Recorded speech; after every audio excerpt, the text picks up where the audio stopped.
Hi, welcome to Zen with Smile. This is probably effort 6 in the, in the continuing journey of Zen with a Smile. Today I want to talk about enlightenment, and specifically, how do you know if someone's enlightened? How do you know if you're enlightened? And how do you know the difference between awakening and enlightenment? Okay. Let's start with the other. How do we know? How do you know that you're speaking with an enlightened person or anyone that you know is enlightened, that anyone that you've ever met is enlightened, that your teacher is enlightened? Well, the short answer is succinct. You can't know. You can't know. And when you're searching for a teacher, whether you're not enlightened is something that you can't know. And how important is it to have your teacher to be an enlightened being? Well, I don't really think it's in your control. If you're fortunate enough to meet an enlightened being, and much less be accepted as a disciple or a student, good for you. Good on you. Yeah. But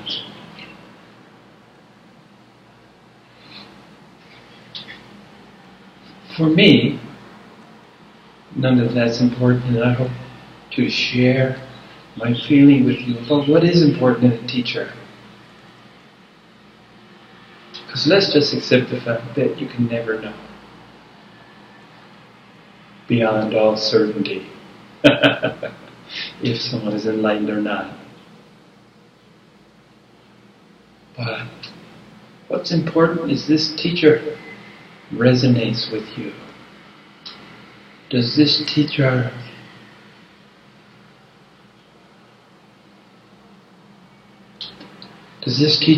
embellish or possess the features that you're looking to for guidance? Can they help you see the errors of your way in a way that's acceptable to you? Can you surrender to their teaching and guidance?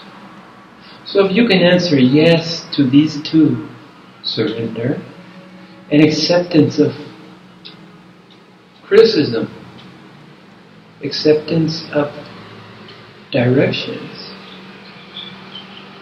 assistance to help you in this journey. That's the two basic things. And number 3, did they find you or did you find them? For me, it's they found me. And I don't mean this in an egotistical way that I'm anything special, because if one thing that I've learned is how ordinary I am. And that's a beautiful thing. That's a beautiful thing. I'm proud of being ordinary. But whenever, for me, again, I can only share with you my experiences and my reflections and the benefits of my trials and tribulations. I never really searched for one.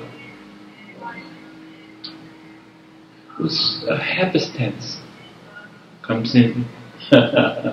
Yeah. Usually exposure by a book or friends.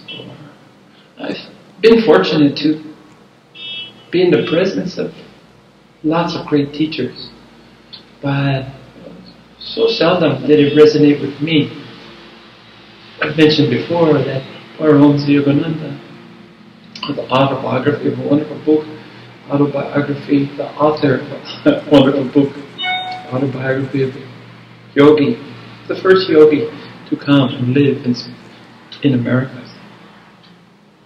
He shares his early upbringing in India, but again, just by picking up this book, I felt his presence. And again, unfortunately, or fortunately, who knows, he'd already passed on. When I was 1 or 2, if I got my math right, and I didn't find him until somewhere around 12.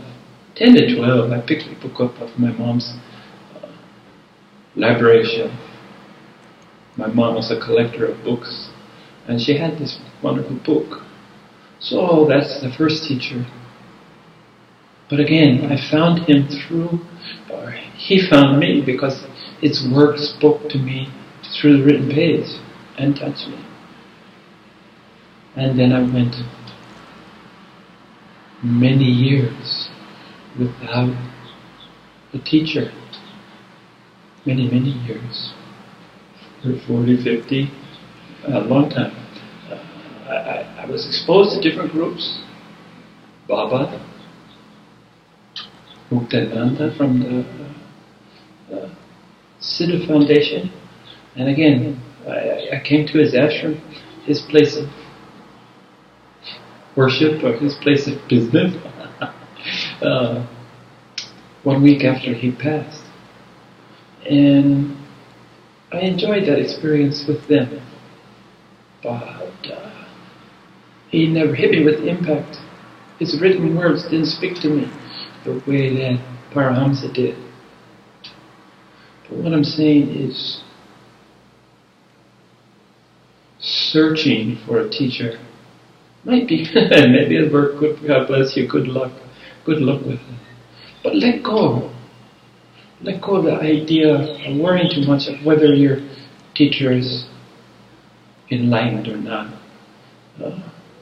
The teacher that I found, that I really accepted as my only teacher that was occupying a body, that still is currently in a body, is here in Taiwan.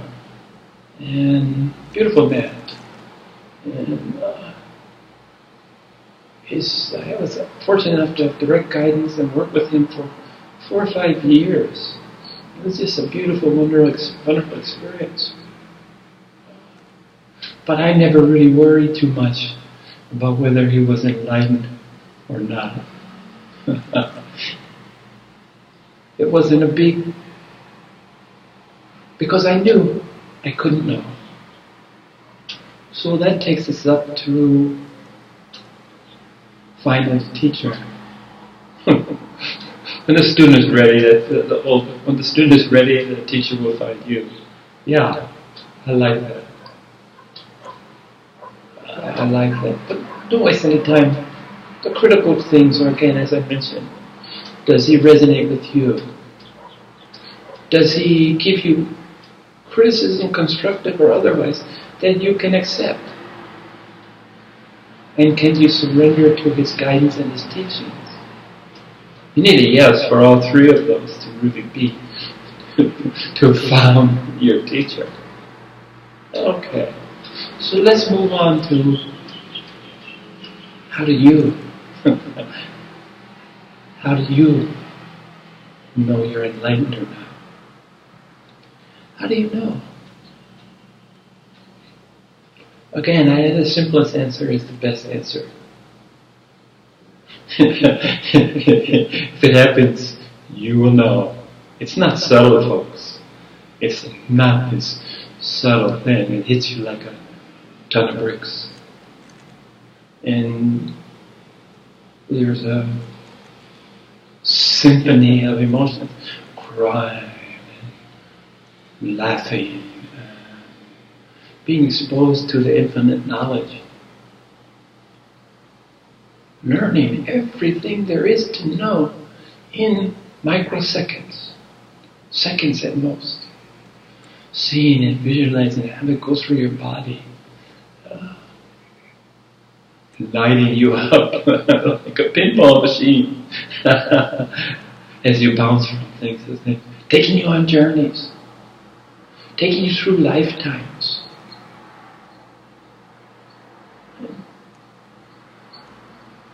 When time stands still, when time is no longer linear, when you don't really know what's going on, those are some of the things to look for. And it's only human of us, because we, enlightened or not, we're limited to our humanity, which is a beautiful thing.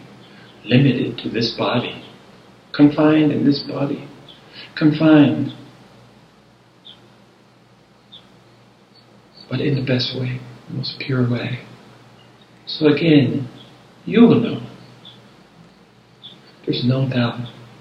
And some of the things that because they believe that everyone will be enlightened. Well, they're already enlightened, and that's another topic. We're already enlightened, we just don't see it. It's there. And that's the cosmic joke after all. All the looking and peeking, and it was always right here. Yeah. And even though the experience of it is earth-shattering, mind-shattering, ego-shattering, the reality of it is so simple and so ordinary, as things should be. It's not an accomplishment, it's an experience. But I said earlier, if and when. Well, if it's coming for you in this life, if it happens to you in this life, our human nature is to want to share this experience with others. And I'm sure many people just can't contain, it's just bubbling out. It's just bubbling out, and you just want to share. Well, a word of caution here. Don't expect anybody to believe you when you share it. And certainly don't look to anyone else for validation. Don't look to your teacher and say, hey, did I wake up? Because if you ask the question, posing the question, the answer is automatic, no. No, you haven't. You've had experience along the line, depending on the patience of the teacher. Most will just look at you and say no, and they won't even give you acknowledgement that you had a new breakthrough, a mini breakthrough in awareness. Because it's a continuum. It's a continuum. There's no destination, there's no end. So I love that life is a journey, but I want to add something with no end. Life is a journey with no end. No destination. It's progressive. Bubble within, bubble within, bubble within, bubble. So again, a word of caution. If you can, keep it to yourself. You're safer there. And again,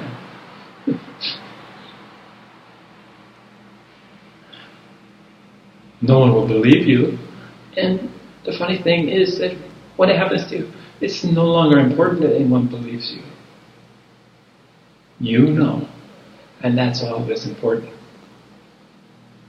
You know. So don't look for validation. Because that searching, that seeking of validation means only one thing. You didn't get there. You experienced something else, a beautiful experience, but it's not waking up to what life is. Enlightened, in the light. In the light. You'll feel the light shine down through your crown chakra and blow out your heart. So you receive and share. Receive and share. And it's this, the sharing, that people can sense. That will help people to notice you, to pay more attention to you, listen to you more carefully, value your time, value your opinion. And something that's always been important here is respect.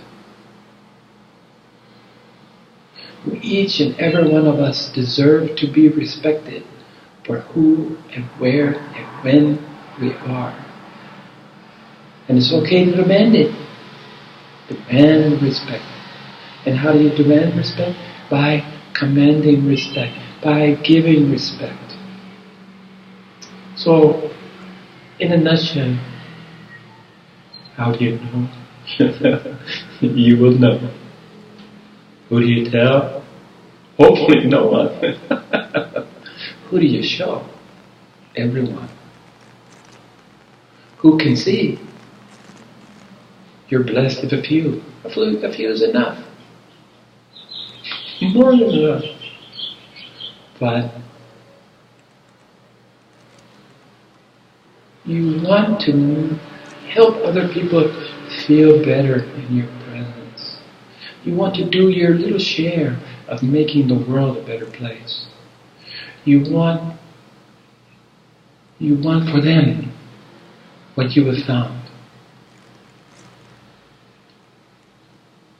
You want to share as much as you can, so that they too can find this sacred ordinariness. Sacred ordinariness. It's what is. It's how it is. It's why it is.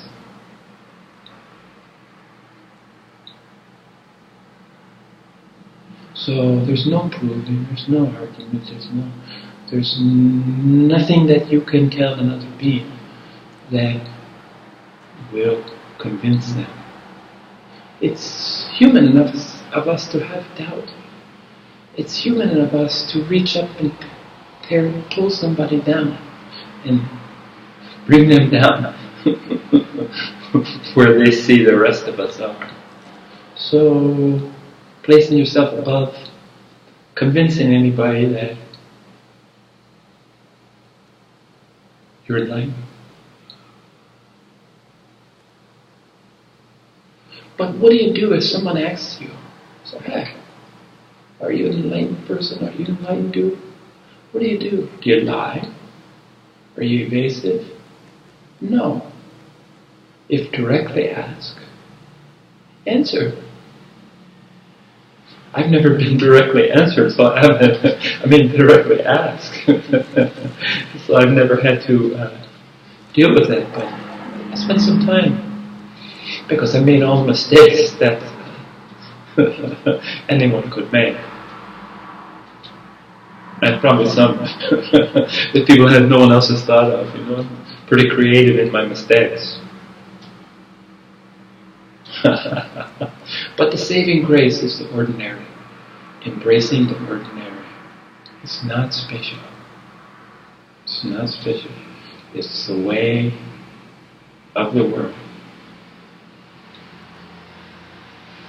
Okay. So that's about find a teacher. Forget about if they're enlightened or not.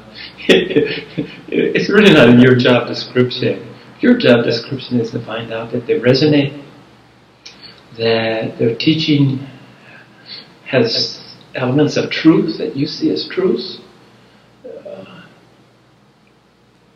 that you can accept criticism if given.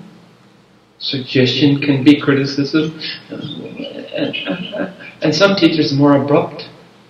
They're human too. They have their emotions just like the rest of us. So they might lash out at you because they're just frustrated. Don't be so stupid. Open your eyes. But can you accept this in the spirit that it's given? And can you surrender to either them or the teachings? This is a tough one. Can you do it? Because without surrender, there's really not much that the teacher can offer. And I will add here that a teacher,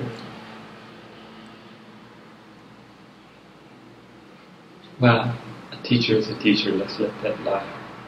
And now the difference between, is there a difference between awakening and enlightenment? For a long time I preferred the word awakening because, it really captures it. You're in a deep sleep and you become awake. Conscious or unconscious. Conscious or unconscious. You become aware, awake to the rhythm, the call, the rhyme, the song of life. Awake. And both of them share commonalities. Awake is starting to get as overused and abused as some other concepts like enlightenment. The most abused concept, as far as I'm concerned, is guru. It's almost become a useless, I don't even like that term anymore. Who's your guru? Are you a guru? It's not a word that it's been so abused that it has so... So I like teacher, I mentioned before, I like teacher, sensei, laosi, sifu, roshi. I like these teacher concepts, these teacher ideas. I know a guru is just a teacher, but something guru-y, something just that word just got worn out. And enlightenment is close to being worn out to me as anything. And I think awakening, because so many have chosen to use that term. But let's see if are there differences between awakening and enlightenment? Well, both of them are processes. You're either awake or you sleep. But there's degrees of awakeness. There's degrees of enlightenment. And it never gets over here and says, I'm enlightened and that's it. There's more to go. There's always more. I believe that our experience on earth is beautiful, but in the scheme of things, life on earth is pretty low in the evolution of spirit and the being. It's pretty low. There's a long ways to go. But we talk about enlightenment meaning Buddhahood, or the knower of knowledge. That you don't have to be reincarnated to this plane, to this level. Again, assume a body. Again, you're free from samsara. You're free from the sorrows of not knowing, the sorrows of misthinking, misdoing, misunderstanding. You're free of those, and you don't have to reincarnate in a body. In a physical body. There's many bodies, etheric bodies and light bodies. I think, again, how can there be a limit? How can there be an end? Think of the universe. You think, okay, the universe ends here. But what happens if you drill a little hole and go through? This is my childish kind of pondering on the where does it end? I pretty much accept that it begins here. It begins with us, and without us, there's really nothing. It begins here. Nothing for us, anyway, because there's no us, right? But awakening and enlightenment, both processes, both good words, both useful, but it's all degrees. There's no ultimate awakening, no ultimate enlightenment. We awake to the ultimate, which is different than having the ultimate is I am you and you and me, you are me. It is all the same. Everything is the same. Everything is part and parcel. So in a sense that's ultimate. It can't be greater than it is, okay? It can't be bigger than it is. But which term do you use? I think it's probably personal. And a lot of misunderstanding, but that's okay. Misunderstand. Do it a lot. Because it's through misunderstanding and exploring your misunderstandings that understanding comes. Remember, words again, miss. You have to add something to understand. Some process of eliminating the miss. The miss, how many times? Miss. Eliminating the miss. And you're left with the understanding. And the understanding is basic, it's simple, and beautiful. So, let's rehash. Let's go through this again. Is your master enlightened? Don't know. Can't know. Don't need to know. You pick it. Again. Are you enlightened? Well, by asking the question, the answer is, if you ask the question, somebody says, am I enlightened?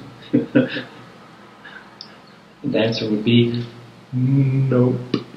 No. It's when you get to the point that you don't need to ask the question.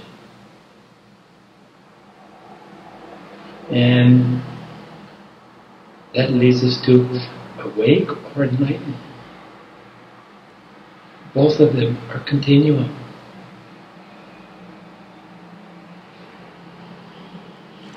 They say there's no beginning, no end. And in so many ways that's true. But I think there is a beginning, but there isn't an end. The beginning is when we start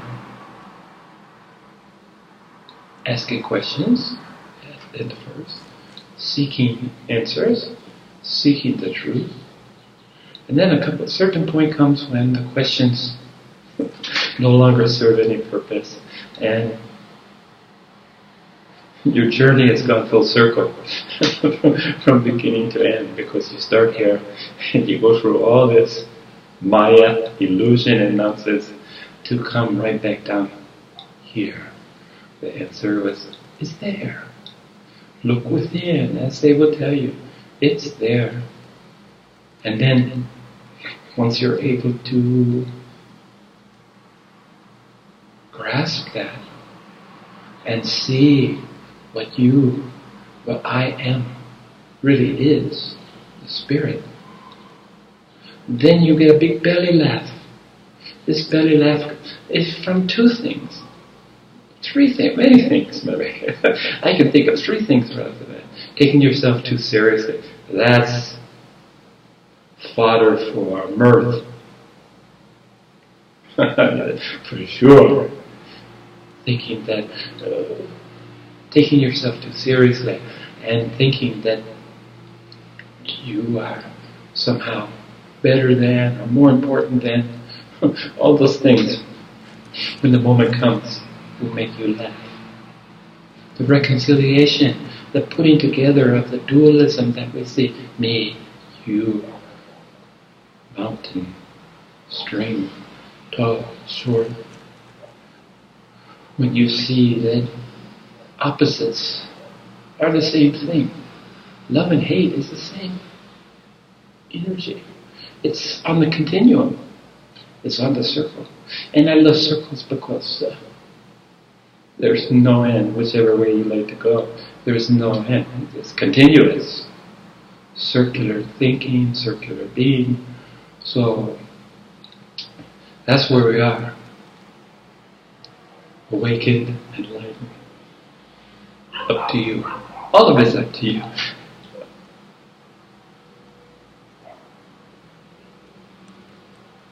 Are you enlightened? The question becomes meaningless. You either are or you aren't. If you are, you know, and if you aren't, you don't know. You're still in the process, and if you look to someone else and say, "Hey, am I enlightened?" If you need collaboration, if you need support, if you need, again, you know, and if you don't know, you don't know. So live wisely. Thank you.